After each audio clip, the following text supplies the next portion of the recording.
ನಮಸ್ಕಾರ. HTV Kannada news. ನಾನು ಪದ್ಮಾ ಭೂಪಾಳಂ, ಹಾಸನ. ಮೈಸೂರು ಜಿಲ್ಲಾ ಉಸ್ತುವಾರಿ ಸಚಿವರಾಗಿ ಮೊದಲ ಬಾರಿಗೆ ಮೈಸೂರಿಗೆ ಭೇಟಿ ನೀಡಿದ ಸಚಿವ ಡಾಕ್ಟರ್ ಯತೀಂದ್ರ ಸಿದ್ದರಾಮಯ್ಯ ಜಿಲ್ಲೆಯ ವಿವಿಧ ಭಾಗಗಳಲ್ಲಿ ಬರ ಪರಿಸ್ಥಿತಿ ಪರಿಶೀಲನೆ ನಡೆಸಿ ಅಧಿಕಾರಿಗಳೊಂದಿಗೆ ಸಭೆ ನಡೆಸುವುದಾಗಿ ತಿಳಿಸಿದರು.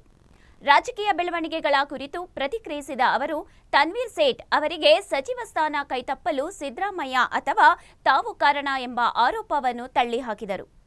ಜಮೀರ್ ಅಹಮದ್ ಅವರಿಗೆ ಸಚಿವ ಸ್ಥಾನ ನೀಡಿರುವುದು ಹೈಕಮಾಂಡ್ ತೀರ್ಮಾನ ಎಂದು ಸ್ಪಷ್ಟಪಡಿಸಿದರು. ಸಚಿವ ಸಂಪುಟ ರಚನೆ ಬಗ್ಗೆ ಸಿದ್ದರಾಮಯ್ಯಗೆ ಯಾವುದೇ ಅಸಮಾಧಾನ ಇಲ್ಲ. ಎಲ್ಲ ಸಚಿವರು ಅವರನ್ನು ಭೇಟಿ ಮಾಡಿದ್ದಾರೆ. HC ಮಹದೇವಪ್ಪ ಅವರಿಗೆ ಅವಕಾಶ ಸಿಗದಿರುವುದು ಕೂಡ ಹೈಕಮಾಂಡ್ನ ಹೊಸ ಮುಖಗಳಿಗೆ ಆದ್ಯತೆ ನೀಡಿದ ನಿರ್ಧಾರ ಎಂದರು. ಜಾತಿವಾರು ಸಚಿವ ಸ್ಥಾನ ಹಂಚಿಕೆ ಆರೋಪಕ್ಕೆ ಪ್ರತಿಕ್ರಿಯಿಸಿದ ಯತೀಂದ್ರ, ಹಲವಾರು ಸಮುದಾಯಗಳಿಗೆ ಈ ಬಾರಿ ಅವಕಾಶ ಸಿಕ್ಕಿಲ್ಲ. ಮುಂದಿನ ದಿನಗಳಲ್ಲಿ ಅವರಿಗೆ ಅವಕಾಶ ಸಿಗಬಹುದು ಎಂದರು. ತಮಗೆ ಸಚಿವ ಸ್ಥಾನ ಸಿಕ್ಕಿರುವುದರಲ್ಲಿ ಯಾವುದೇ ವಿವಾದ ಇಲ್ಲ. ತಾವು ಯಾರ ಸ್ಥಾನವನ್ನು ಕಿತ್ತುಕೊಂಡಿಲ್ಲ ಎಂದು ಹೇಳಿದರು. ಬೀದರ್ನಲ್ಲಿ ಭಾರತ ಹಿಂದೂ ರಾಷ್ಟ್ರವಾಗಬಾರದು ಎಂಬ ಹೇಳಿಕೆ ಕುರಿತು ಪ್ರತಿಕ್ರಿಯಿಸಿದ ಯತೀಂದ್ರ, ಅದು ತಮ್ಮ ವೈಯಕ್ತಿಕ ಅಭಿಪ್ರಾಯವಲ್ಲ. ಡಾಕ್ಟರ್ BR ಅಂಬೇಡ್ಕರ್ ಅವರ ಅಭಿಪ್ರಾಯವನ್ನು ಉಲ್ಲೇಖಿಸಿದ್ದೇನೆ ಎಂದು ಸ್ಪಷ್ಟಪಡಿಸಿದರು. ಜೊತೆಗೆ ಅಣೆಕಟ್ಟುಗಳು ಭರ್ತಿಯಾಗಿರುವ ಹಿನ್ನೆಲೆಯಲ್ಲಿ ನಾಲೆಗಳಿಗೆ ನೀರು ಬಿಡಬೇಕು. ಕಂಬಳ ವಿಚಾರದಲ್ಲಿ ಅಂತಿಮ ತೀರ್ಮಾನವನ್ನು ಮುಖ್ಯಮಂತ್ರಿ ಕೈಗೊಳ್ಳಲಿದ್ದಾರೆ ಎಂದರು. ಬರ ಪರಿವೀಕ್ಷಣೆ ಮಾಡಬೇಕು ಅಂತೇಳಿ ಹೇಳಿದ್ದಾರೆ. ಹಾಗಾಗಿ ಇವತ್ತು ಮತ್ತು ನಾಳೆ 2 ದಿವಸ ನಾನು ನಮ್ಮ ಮೈಸೂರು ಜಿಲ್ಲೆಯಲ್ಲಿ ಎಲ್ಲೆಲ್ಲಿ ಮಳೆಯ ಕೊರತೆ ಆಗಿದೆ ಅಂಥ ತಾಲೂಕುಗಳಿಗೆ ಭೇಟಿ ನೀಡಿ ಬರ ಪರಿವೀಕ್ಷಣೆ ಮಾಡ್ತಾ ಇದ್ದೀನಿ.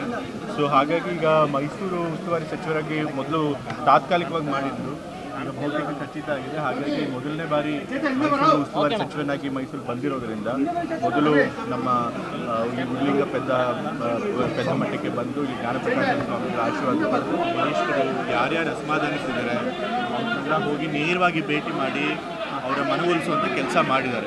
ಹಾಗಾಗಿ ಯಾವುದೇ ಭಿನ್ನಮತ ಇಲ್ಲ, ಅದು ಶಮನ ಆಗುತ್ತೆ. ಸಾಕಷ್ಟು ಸಮಾಧಾನ ಮಾಡ್ತೀರಾ? ತನ್ವೀರ್ ಸೇಠ್ ಇರ್ಬೋದು, ಮಹದೇವಪ್ಪ ಇರ್ಬೋದು, ನೀವೇನು ಭೇಟಿ ಮಾಡ್ತೀರಾ ಅವರೆಲ್ಲರನ್ನ? ಮಹದೇವಪ್ಪ ಸರ್ ಆಗಲಿ ಮತ್ತು ತನ್ವೀರ್ ಸೇಠ್ ಆಗಲಿ ಇಬ್ಬರು ಕೂಡ ನನಗೆ ಬಹಳ ಹಿರಿಯರಾದಂಥ ಶಾಸಕರಿದ್ದಾರೆ, ಬಹಳ ಅನುಭವಿ ಇರುವಂಥ ರಾಜಕಾರಣಿಗಳಿದ್ದಾರೆ. ನಾನೇನು ಅವ್ರಿಗೆ ಹೆಚ್ಚು ಹೇಳಬೇಕಾಗಿಲ್ಲ, ಆದರೂ ಕೂಡ ವೈಯಕ್ತಿಕವಾಗಿ ಅವ್ರನ್ನ ಭೇಟಿ ಮಾಡಿ. ಸರ್, ಇನ್ನೊಂದು ಸಚಿವ ಸ್ಥಾನದ ನಿರೀಕ್ಷೆ ಇತ್ತು ಸರ್ ಮೈಸೂರಿಗೆ. ಸರ್, SC ಮಹದೇವಪ್ಪ ಭಾಳ ನಿರೀಕ್ಷೆ ಇಟ್ಕೊಂಡಿದ್ರು. ಮಹದೇವಪ್ಪ ಸರ್ ಅವ್ರ ಹೆಸರು ಕೂಡ ತಂದೆಯವರು ಕೊಟ್ಟಿದ್ರು ಲಿಸ್ಟ್ನಲ್ಲಿ. ಬಟ್ ಹೈಕಮಾಂಡ್ ಅವರು ಈ ಬಾರಿ ಮಹದೇವಪ್ಪ ಸರ್ ಅವ್ರನ್ನ ಪರಿಗಣಿಸಿಲ್ಲ. ಯಾರಾದರೂ SC ಬಲಗೈ ಇದರೊಳಗೆ ಯಾರಾದರೂ ಹೊಸ ಮುಖಗಳನ್ನು ಕೊಡಬೇಕು ಅಂತ ಹೇಳಿ ನರೇಂದ್ರ ಸ್ವಾಮಿ ಅಂತ ಅವ್ರು ಆಯ್ಕೆ ಮಾಡಿದ್ದಾರೆ. ಬಟ್ ತಂದೆಯವರು HC ಮಹದೇವಪ್ಪ ಅವರ ಹೆಸರನ್ನು ಕೊಟ್ಟಿದ್ರು. ಮೊದಲನೇ ಲಿಸ್ಟಲ್ಲೂ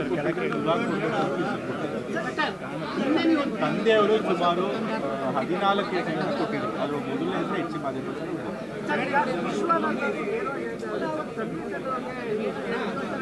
ವಿಶ್ವನಾಥ್ ಅವರು ಈ ಸುಮ್ಮನೆ ಏನಾದರೂ ಹೇಳ್ತಿರ್ತಾರೆ, ಅವ್ರಿಗೆ ಇಲ್ಲದೆ ಇರೋದು ಅವರಲ್ಲಿ ಸಾಕ್ಷಿ ಎಲ್ಲ ಆಧಾರ ಎಲ್ಲ ಏನಾದರೂ ಹೇಳ್ತಿರ್ತಾರೆ. ಈಗ ತಂದೆಯವರು ಎಲ್ರಿಗೂ ಗೊತ್ತಿರೋ ಹಾಗೆ ಜಮೀರ್ ಅವ್ರ ಬಗ್ಗೆ ಏನು ಶಿಫಾರಸು ಮಾಡಿರಲಿಲ್ಲ. ಹಾಗಾಗಿ 2 ಮುಸ್ಲಿಂ ಸ್ಥಾನಗಳು ಖಾಲಿ ಇತ್ತು. 2 ಒಂದು ತನ್ವೀರ್ ಸೇಠ್ ಅವ್ರನ್ನ ಮಾಡ್ಬೋದಾಗಿತ್ತು. ಆದರೆ ಹೈಕಮಾಂಡ್ ಬೇರೆ ಬೇರೆ ಕಾರಣಗಳಿಂದ ಜಮೀರ್ ಅವರೇ ಈ ಬಾರಿನೂ ಆಯ್ಕೆ ಮಾಡಬೇಕು ಮಂತ್ರಿಯಾಗಿ ಅಂತೇಳಿ ಅವರು ಆಯ್ಕೆ ಮಾಡಿದ್ದಾರೆ. ಹಾಗಾಗಿ ತನ್ವೀರ್ ಸೇಠ್ ಅವ್ರು ತಪ್ಪಿದೆ. ಇದರೊಳಗೆ ತಂದೆಯವ್ರದ್ದು ಏನು ಕೈವಾಡ ಅದು ನನಗೆ ಗೊತ್ತಿಲ್ಲ. ಬಟ್ ತಂದೆ ಒಟ್ಟು 14 ಹೆಸರು ಕೊಟ್ಟಿದ್ದಾರೆ. ನಾನು ಕೂಡ ತಂದೆಯವ್ರನ್ನ ಕೇಳಿದ್ದೆ. ಕೆಲವರು ಹೆಸರು ಹೇಳಿದ್ರು, ಸರ್ ಮಹದೇವಪ್ಪ ಕೊಟ್ಟಿಲ್ಲ, ಮತ್ತು ಇನ್ನೊಂದು ಹೆಸರನ್ನು ಕೊಟ್ಟಿದ್ದೆ ಹೇಳಿದ್ರು. ಹಾಗಾಗಿ ಅದು ಎಷ್ಟು ಜನರು ಆಗಿರ್ತದೆ. ನಾನೇನು ಹೇಳಿದಪ್ಪ ಅಂತಂದರೆ, ಹಿಂದೂ ರಾಷ್ಟ್ರ ಆಯಿತು ಅಂತಂತಂದರೆ ಈ ಹಿಂದುತ್ವವಾದಿಗಳೇನಿದ್ದಾರೆ ಅವರು ಮತ್ತೆ ಮನುಸ್ಮೃತಿಯಲ್ಲಿ ಇರುವಂಥ ಸಾಮಾಜಿಕ ವ್ಯವಸ್ಥೆನ ವಾಪಸ್ ತರ್ತಾರೆ. ಮನುಸ್ಮೃತಿಯಲ್ಲಿರುವಂಥ ಸಾಮಾಜಿಕ ವ್ಯವಸ್ಥೆ ಅಂತಂದರೆ ಅದು ಶೋಷಣೆ ಮಾಡುವಂಥ ವ್ಯವಸ್ಥೆ. ಆ ರೀತಿ ಶೋಷಣೆ ಆದರೆ ಮತ್ತೆ ಯಾರು ನಾವೆಲ್ಲ ಶೂದ್ರ ಸಮುದಾಯದವರು, ದಲಿತ ಸಮುದಾಯದವರು ಅವರೆಲ್ಲ ಜಾತಿ ವ್ಯವಸ್ಥೆಯಲ್ಲಿ ಮತ್ತೆ ಶೋಷಣೆಗೆ ಹೋಗ್ತೀವಿ. ಹಾಗಾಗಿ ಆ ಜಾತಿ ವ್ಯವಸ್ಥೆ ಮತ್ತೆ ಬರಬಾರ್ದು. ಅಂಬೇಡ್ಕರ್ ಅವರು ಏನು ಹೇಳಿದರು? ಅಂಬೇಡ್ಕರ್ ಅವ್ರು ಹೇಳಿದ್ರು ಗೊತ್ತಿರುತ್ತೆ. ಅದೇ ಕೋಟೆನ ನಾನು ಹೇಳಿದ್ದು, ಬೇರೆ ಇನ್ನೇನು ನಾನು ಹೊಸದಾಗಿ ಏನು ಹೇಳಿಲ್ಲ. ಅಂಬೇಡ್ಕರ್ ಅವರು ಹೇಳಿದರು, if India becomes Hindu Rashtra they want be more danger to the country, very dangerous to the country ಅಂತ ಹೇಳಿದ್ರು.